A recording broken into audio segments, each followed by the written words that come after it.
దిస్తోంది. గతంలో దొరికిన ఉగ్రవాదులను విడిచిపెట్టి భారత్ తప్పు చేసిందా?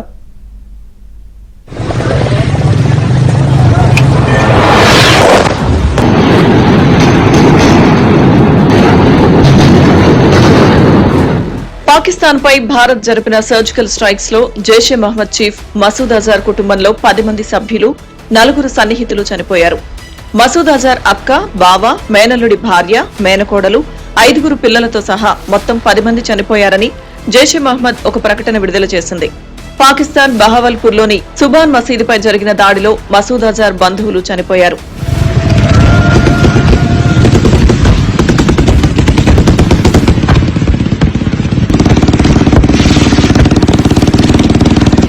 మసూద్ అజార్ అత్యంత ప్రమాదకరమైన అంతర్జాతీయ ఉగ్రవాది. భారత్ జైల్లో ఉన్న ఈయన్ను భారత విమానం 1999లో హైజాక్ కావడం, కాందహార్ తీసుకువెళ్లడంతో ప్రయాణికులను విడిపించుకునేందుకు భారత్ విడుదల చేయాల్సి వచ్చింది.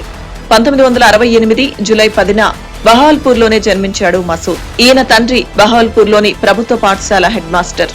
భారత హోంమంత్రిత్వ శాఖ మోస్ట్ వాంటెడ్ జాబితాలో మొదటి పేరు మసూద్ అజర్దే. శ్రీనగర్లోని జమ్మూ కాశ్మీర్ అసెంబ్లీ సముదాయంపై 2001 అక్టోబర్ 1న జరిగిన దాడిలో 38 మంది చనిపోయారు. మసూద్ అజర్ దీనికి సూత్రధారి. 2001 డిసెంబర్ 12న భారత పార్లమెంట్పై జరిగిన దాడి కేసులోనూ మసూద్ నిందితుడు. 2019లో పుల్వామాలో సీఆర్పీఎఫ్ కాన్వాయ్పై దాడి జరిగింది. దీనిలో 40 మందికి పైగా భారత సైనికులు మరణించారు. ఈ దాడిలోనూ మసూద్ అజర్ నిందితుడు. 1999లో కాందహార్ హైజాక్ సమయంలో భారత్ విడుదల చేసిన 3 ఉగ్రవాదుల్లో మసూద్ అజార్ ఒకడు. 1999 నుంచి మళ్లీ మసూద్ ను పట్టుకునేందుకు భారత్ ప్రయత్నిస్తూనే ఉంది. పాకిస్తాన్లో ఉంటూ దర్జాగా ఉపన్యాసాలిస్తూ తిరుగుతున్నాడు మసూద్.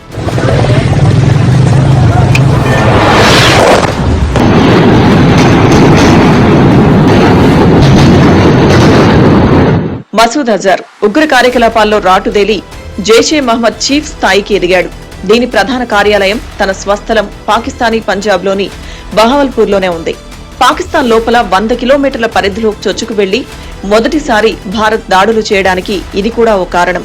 మసూద్ అజార్ ను తమకు అప్పగించాలని పాకిస్తాన్ ను భారత్ ఎన్నోసార్లు కోరినా అతను తమ దేశంలో లేడని బుకాయిస్తూ వస్తోంది. ఐక్యరాజ్య సమితి ఉగ్రవాద సంస్థల జాబితాలో మసూద్ అజార్ కు చెందిన జైషే మహ్మద్ ను చేర్చాలని 2009 నుంచి భారత్ డిమాండ్ చేస్తుంది. కొంతకాలం చైనా అడ్డుకోగలిగింది. పుల్వామా దాడి తర్వాత 2019లో జైషే మహ్మద్ ను ఉగ్రవాద సంస్థగా ప్రకటించింది ఐక్యరాజ్య సమితి. लेकिन अगर पाकिस्तान की फौज भारत की फौज पे भारत की जनता के ऊपर स्ट्राइक करता है तो फिर भारत को पूरा हक है कि हम जवाबी कार्रवाई में पाकिस्तान की फौज, पाकिस्तान की ISI, पाकिस्तान की मिलिट्री इंस्टॉलेशंस को स्ट्राइक कर सकते हैं. हमारी नेवी भी जंग में उतर सकती है, कराची की पुख्ते के पर खच्चे उड़ा सकती है. तो ये अभी स्थिति है. मेरे हिसाब से जो चीन है इंटेलिजेंस सपोर्ट देगा, इक्विपमेंट भेजेगा, थोड़ा बहुत जो भेज सकता है, एमिनेशन थोड़ा भेजेगा, लेकिन बात यह है कि वो डायरेक्ट इंटरवेंशन नहीं करेगा. ఉగ్రవాద కార్యకలాపాల కోసం మసూద్ అజార్ భారీ స్థాయిలో జమ్మూ కాశ్మీర్ లో రిక్రూట్మెంట్ చేసుకుంటున్నాడు.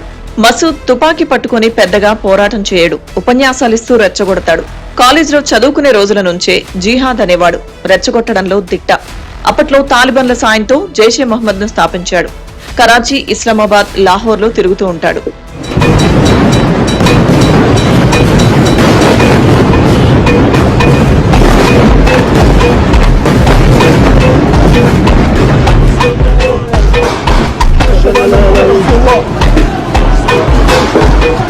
అటు హఫీజ్ సయీద్ మామూలుడు కాదు. పాకిస్తాన్ మీడియాలో ఈయన గురించి వార్తలు లేని రోజు ఉండదు. ఇస్లామాబాద్ లోనే ఉపన్యాసాలిస్తూ ఉంటాడు. లష్కరే తోయిబా చీఫ్ గా ఉన్నాడు హఫీజ్ సయీద్. జమాతుద్దవా అనే సంస్థను ఏర్పాటు చేశాడు. అందులో లష్కర్ ను భాగం చేశాడు. సేవ చేస్తున్నానన్న ముసుగులో పలు ఉగ్ర సంస్థలకు సాయం చేస్తూ ఉంటాడు. మొన్నటి పహల్గామ్ ఉగ్రదాడిలో కీలక సూత్రధారి హఫీజ్ సయీద్. దాడులు చేసింది ది రెసిస్టెంట్ ఫ్రంట్ ముష్కరులే అయినా వెనక ఉండి నడిపించింది మాత్రం హఫీజే. హఫీజ్ కు పాక్ ప్రభుత్వం భారీ భద్రత కల్పిస్తుంది. పహల్గామ్ దాడి తర్వాత భారత్ టార్గెట్ చేస్తుందన్న ఉద్దేశంతో ఐఎస్ఐ హై లెవెల్ సెక్యూరిటీ ఇచ్చింది. మురిత్కేలో ఓ మసీదులో హఫీజ్ ఉంటున్నాడు. बहुत एहतियात से काम करने की जरूरत है. वहां के यूथ को हमको खरीब करना है और जो ऑपरेशन सिंदूर हुआ उसका मेरी नजर में सबसे बड़ा इंपॉर्टेंस ये है कि मुरीद की और भावलपुर पर अटैक होना, ये नॉन टेररिस्ट ऑर्गेनाइजेशंस के हेडक्वार्टर्स हैं। ये बहुत अहम बात है जिसको हमको समझने की जरूरत है। Is so well calculated. We have only hit terror sites, well-known bases of organizations like the Lashkar-e-Toiba, the Jaish-e-Mohammed, the Hizbul Mujahideen. These are organizations that are on the proscribed list of the UN Sanctions Committee. So the world knows that these are actually really terrorist organizations, and it's their bases we have hit, whatever the Pakistanis may say. Secondly, we did so at night between 1:05 and 1:30. The message is very clear. We are not anxious to strike at a time when there might be a lot of civilians wandering around the streets. We want to avoid collateral damage. We're not interested in killing innocent people, unlike the terrorists themselves. We're interested only in dealing with the terrorists. और सब leaders ने एक मत से हमारे सेनाओं ने जो कार्रवाई की है ऑपरेशन सिंदूर को लेकर के पूरे बधाई भी दिया और गौरव का एहसास सबको हुआ है। భారత సైన్యం పాకిస్తాన్లోని 9 ప్రాంతాల్లో జరిపిన సర్జికల్ స్ట్రైక్స్ లో ఒక క్షిపణి హఫీజ్ సయీద్ తలదాచుకుంటున్న మసీదుపై కూడా పడింది. ఇందులోనే హఫీజ్ సయీద్ ఉన్నట్లు చెబుతున్నారు. అయితే ఆయన మరణించాడని చెప్పేందుకు సరైన ఆధారాలు లేవు. సాధారణంగా ఉగ్ర నాయకులు ఎవరికీ తెలియని రహస్య ప్రదేశాల్లో దాక్కుని అక్కడి నుంచే తమ కార్యకలాపాలకు సంబంధించి ఆదేశాలిస్తూ ఉంటారు. కానీ హఫీజ్ సయీద్ జీవనం మాత్రం ఇందుకు భిన్నం. పాకిస్తాన్ టీవీల్లో రోజూ కనిపిస్తూ ఉపన్యాసాలిస్తూ ఉంటాడు. అయితే హఫీజ్ జాడ తమకు తెలియదని, తమ దేశంలో లేడని బుకాయిస్తుంది పాకిస్తాన్.